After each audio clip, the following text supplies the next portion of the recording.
What's up, everybody? It's me, the Slickster, coming at you today with this rainy day down here in VA. It's coming down.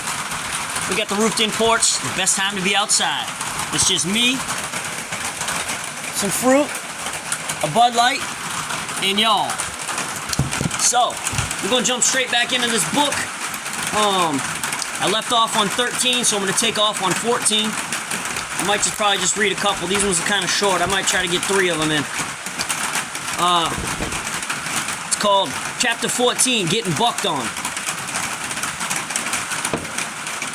They say, I will never forget the day that Buck went to court to get sentenced. I really didn't plan on writing about this because it's not my story to tell, but I don't think that Buck would mind because his pain changed my life, and hopefully it can change yours too. It says, the COs came in and got Buck right after breakfast. I wished him good luck while he was on his way out the door, and then I went back to sleep. Later on in the morning, I went to gym rec. After returning, I cleaned the pod, showered, and pulled the TV to the end of the table. I set it up so I could watch it while looking down the hall. Everyone in the pod knew that Buck had to go to sentencing today, so they didn't say shit. Around 3 o'clock, an orange jumpsuit caught my peripheral vision.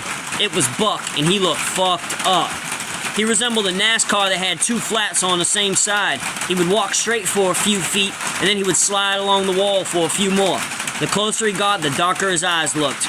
The COs unshackled him, popped the door, and shoved him in. They gave me 17, bro. I put out my right arm around him to guide him to our hut. He looked like he couldn't even barely walk. When we got inside, I shut the door behind us. I didn't want anyone to see how weak he looked. While recalling the events of the day, I couldn't help but think, damn, they gave him 17 years for dropping a dude off, then I'm fucked. He said, bro, I didn't even know he had that gun. Didn't even know he was gonna rob dude. Definitely didn't know he was gonna smoke him. That Saturday, Buck went to visit, and when he returned, he had a crazy look in his eyes. I followed him to our cell. He was so messed up that he sat on my bed. Note, do not sit on another man's bed in prison. He looked deeply into my eyes and said, bro, I was looking at my baby girl through the glass, and I think I finally lost what I had left in my mind. She's not even a year old. She's gonna be grown up by the time I get home. Your baby mom will bring her to see you, won't she? He nodded. Said she will. I felt like he needed some space, so I hit the button, waited for the door to pop, and shut it behind me on my way out of the cell. While watching TV mindlessly, an insurance commercial came on that depicted a seed growing into a tree, and it hit me. If Brittany's baby is mine, it might be grown by the time I get out of here too. I didn't even realize I was thinking out loud until I noticed people shaking their heads in disgust. Just when I thought the day couldn't get any worse, I heard a knock at the door. A CO mouthed the words B&B.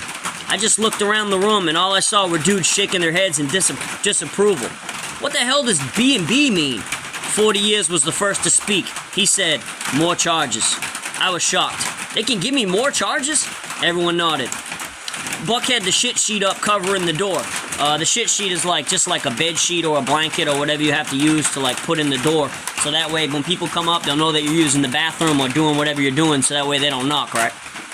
He said, I didn't want to knock, but I needed my jumpsuit. You can't leave without your jumpsuit.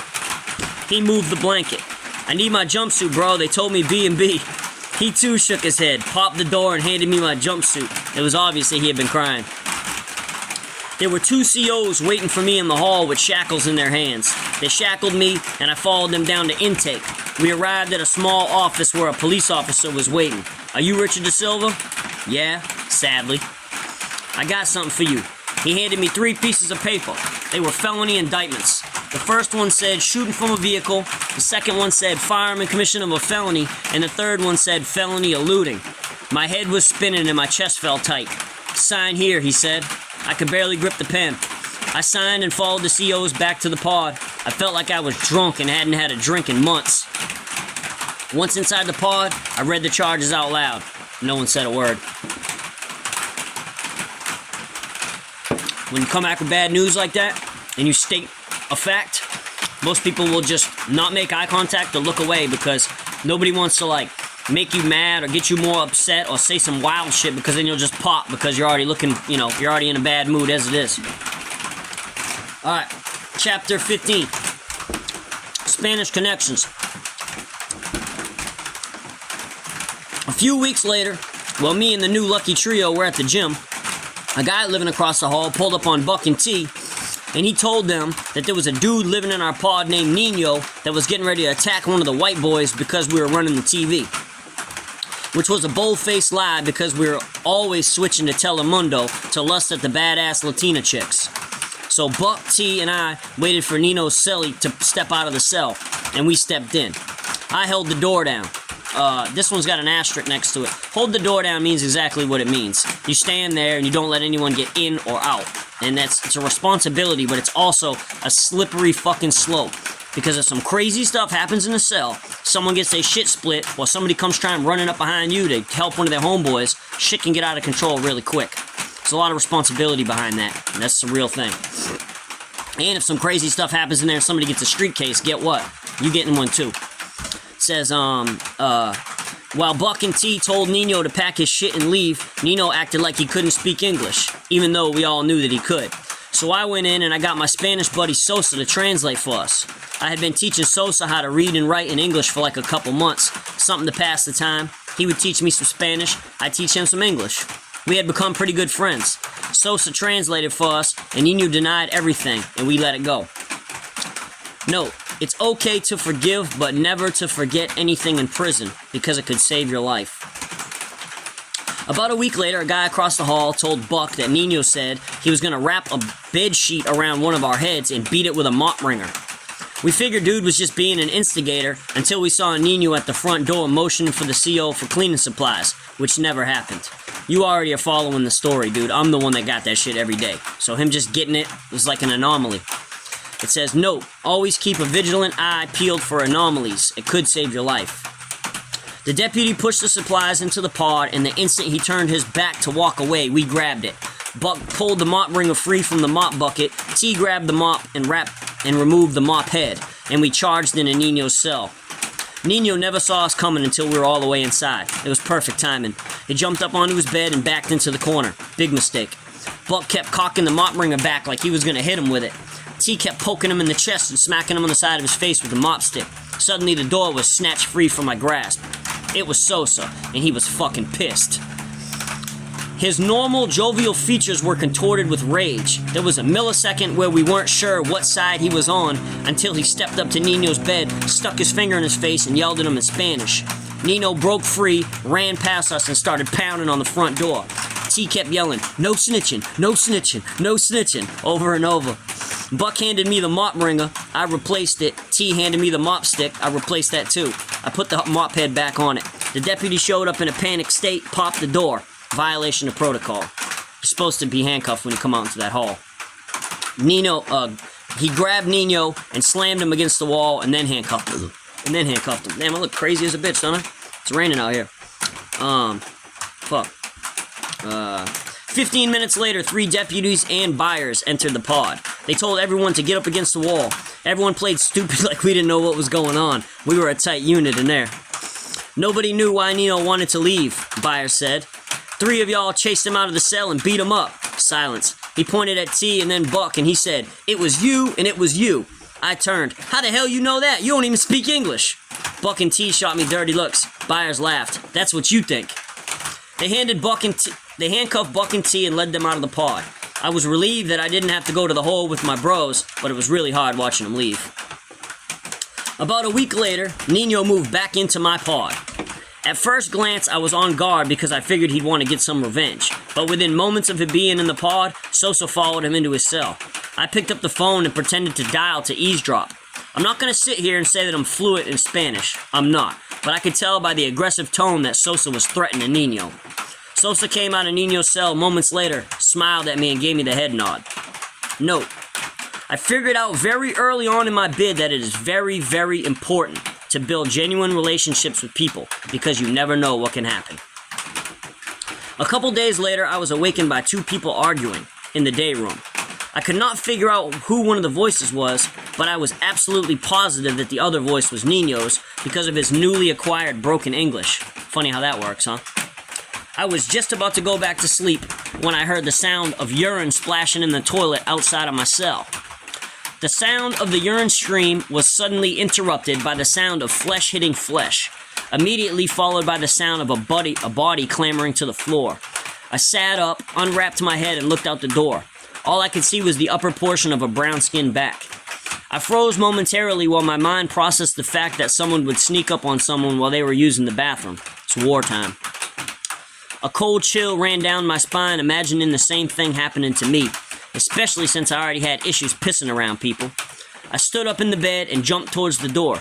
The black dude had already knocked Nino unconscious with his first hit, and now he was stomping him down into the grimy space between the toilet and the wall. And it was dirty. That shit was savage back there. Why are you still watching? You should stop him. Those are the things that I was thinking. You can't do it, though. You gotta let it go. I was paralyzed by the intensity of the attack. Nino kept waking up and getting knocked back out. I saw something in his fluttering brown eyes that still haunts me to this day. At that point in my bid, I had never experienced a beatdown like that.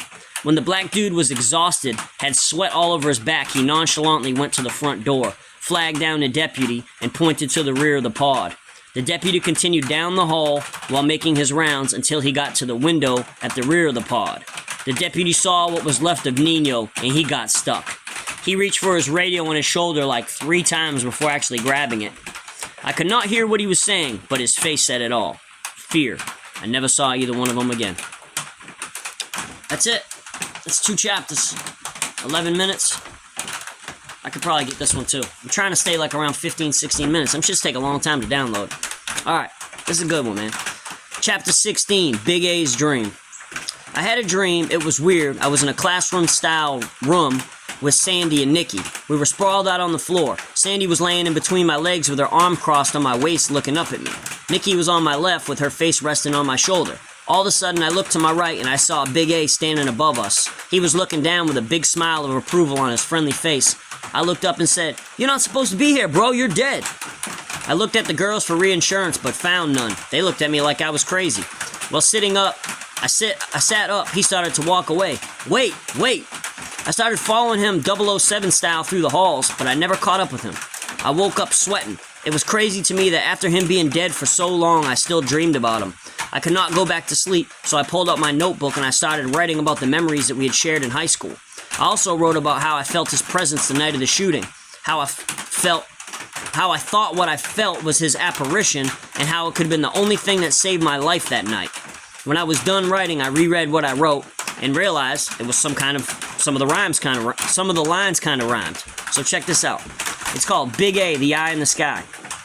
It says, "His spirit's in my shadow, I know he walked with me. 2 white boys from the streets repping carpentry. 2001 is where it all begun. We used to throw down 3 ways on a dozen, son. Dreaming of fast cars and even faster bitches. Digging ditches 6 feet deep for little snitches. Our life had just begun, but for you it ended way too fast. So you better think about that before you mash the gas. This life is just adrenaline with a twist. I'm sorry, dear brother, your presence will be missed. I sit back, reminisce, and it gets me so pissed. We used to make fake phone calls just to get dismissed. We would creep to our cars with dreams of NASCAR. I wish on a star wherever you are, and maybe you are looking down at me. When I was running blind that night, you helped me to see, believe that there's more to life somehow, some way, that I'll see the light, make it to another day. So Big A, meet me at heaven's gate. If it's fate, I promise I won't be late." It was a far cry from the rap ciphers we used to have in my youth. That was just a bunch of dumbass kids sitting around, drinking, smoking, and passing time. This shit right here was deep. It was kind of like some type of poetry or spoken word spit to a rap beat. I knew, after writing that poem, that my style of music would never measure up to any kind of industry standards, but I wrote it and it's mine. So, if you continue to read my books, please, respect it for what it is. Hey man, copy it if you want, but don't steal it and act like it's yours, because we'll both know the truth. One morning I woke up because I heard some dudes in the day room banging beats on the table. The pod had flipped. A pod flipped means that the inhabitants of the pod, like some people go home, they get transferred, they, go to the hole, like all these different things. See, the dynamics of the pod change with the people that are in there. When you're in there and you got a bunch of savage motherfuckers, it's savage all day, every day. But if you get in there with some people that, kind of got some sense, but, we know this dude's a savage, things will be a certain kind of way. But at the end of the day, violence is the loudest form of communication in prison. Jail, prison, it's all the same thing. The pod had flipped, and at this time, there was more young guys than old ones. I uncovered my head so I could hear. It was a little angry. I was a little angry that my dreams were interrupted, but I was about to get up anyway, so I went out there. I usually slept in on non-recreation days. They saw me and apologized for waking me up. I nodded and stepped into the cypher. As soon as one of them started rapping, I jumped in. Something unexplainable happened to me in that moment. It was something amazing. I'm not gonna sit here and act like I'm some kind of Eminem, but I will say that I zapped the fuck out. I somehow found a way to harness all the anger and rage that I was feeling inside. When I finished rapping, I was sweating profusely. I wish I had a copy of that tape. The other two dudes stood there with shocked expressions on their brown faces. I turned, walked back to bed, and pulled the blankets up over my head.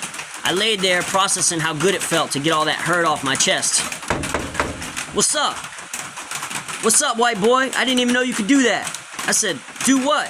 He said, spit. I didn't know you could spit. I said, it's been a long time, bro.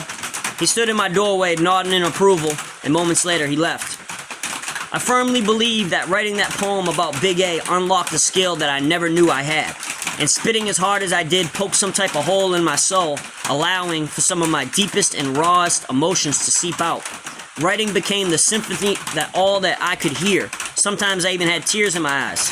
Every time I was having a shitty day, I'd be like, yo, killer, hit that roster beat, and I'd go in. Writing became my passion and my obsession. The pen became an extension of my arm. Real talent comes from mastering technique. Words are very important. Other than children, words are the only thing that we leave behind when we're long gone. They show us how we think and how we felt in those moments. That was pretty deep, wasn't it? Shit gives me goosebumps, and it was fucking 20 years ago. So, word got out that there was a white boy that could spit a little bit. I started getting challenges to battle raps. The ventilation system at Prince William County is a straight shot from the bottom to the top. It travels from the first floor all the way to the third. All you had to do was stack all the chairs in the pod up in front of the vent cover and holler in. I used to climb up there and be like, let's just have a cipher, I don't want to battle. A voice would say something to the effect of me being scared, and if you look up the word slick in the dictionary, you won't find scared in its definition. It's like greasy, superficially attractive, shiny, shit like that. The battles were a different part of music, a dark side. I had been using my music to vent, but this was a different kind of animal altogether. It was a strange thing to verbally attack a stranger, but it was also kind of easy to focus on one thing, kind of like using a rifle instead of shotgun. I won some, I lost some. One morning I was being escorted to medical because I had an extreme case of jock itch from working out all the time.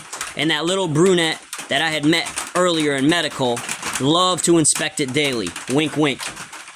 When we walked by the first window on the way to the elevator, I saw that Blue was in the gym. Blue was like the downstairs. I should probably fix that. As soon as I passed by the second window, one of the cadres whom had seen my face slapped his buddy on the back and looked up at me, and they all started talking amongst themselves. That right there scared the shit out of me. I said, oh, here we go. Weird.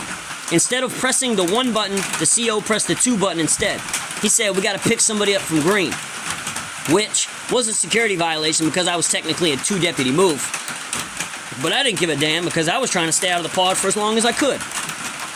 As we walked by the gym door, the cadre that pointed up to me came to the crack and said, my nigga wanna holler at you. I said, okay. A dark-skinned dude with a bald head that looked like a mini DMX appeared. You slick, right? I said, yeah. He said, I heard you spitting the other day. You can spit a little bit. I said, yeah, a little bit, mockingly. Well, I'm trying to see you tonight. I moved from the crack of the door and looked into his bloodshot eyes and nodded in approval. They always had reefer down there. Them motherfuckers stayed championship high. They be blowing that shit in the vents. We'd be upstairs just gagging like, man, how can we get our hands on some of that? Later that night after supper, we heard dudes yelling up the vent at us. We stacked up all the chairs. Yo! You ready, Slick? Set it off. The bootleg DMX spit a long-ass rap that I thought would never end. He said any and everything about me being white, blonde-haired, blue-eyed, talked shit about my red Yosemite silver beard, called me a bad shot, said that I missed from 2 feet away, and had the fucking nerve to call me a saltine. If I'm a cracker, then I'm one of those high-class crackers. You know, a townhouse one, with the butter on them. It was very, very well written. When he finished, I stood there on the stack of the chairs swaying in the breeze just like B-Rabbit did at 8 Mile when he choked. I looked at all my pod mates for some kind of support and found none. No, go hard, no get his ass, no get that nigga slick, nothing. Crickets. Just a bunch of dudes shaking their heads in disapproval. So I did the only thing that I could possibly do. I pulled the minority race card. I said, what the fuck am I supposed to say to that? If I go in on the fact that you're black like you went on that I'm white, I'm gonna get lynched up in this motherfucker. The laughing from below was so thunderous that half of the pod must have been standing on that stack of chairs. It was too many people laughing for it to be one or two. They must have been like 1 foot on the chair, like 8 of them holding on to each other. Right? Say, standing on chairs. Still to this day, I have never been slayed like that. 2 things became really obvious to me in that moment. The first, I needed to start writing battle raps. The second, it doesn't matter how good you think you are at something, there's always somebody trying to take your spot. And if you give them the bullets, they will shoot at you. I secretly wish that the counterfeit DMX hadn't seen my face, because he wouldn't have had all them white jokes to tell. So, I started writing battle raps, but I found it way easier to keep a piece of paper with me with a bunch of fly-ass punchlines on it, in case I got jammed up. You know, cheat. In the famous words of the coach of the New England Patriots, Bill Belichick, if you ain't cheating, you ain't trying. That's it, man. It's 21 minutes. We're really getting into this shit now, ain't we? I hope you guys enjoy it, man. The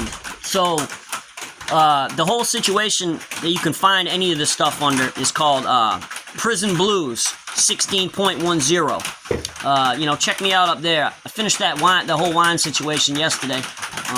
But the people from the Facebook thing, they keep giving me these updates, like every time my shit gets like a certain amount of hits. I'm at 150 on one of those videos, so I feel like that's pretty good. Fuck, who the hell am I? Y'all have a good night, good afternoon, good day, whatever, and drive safe, man.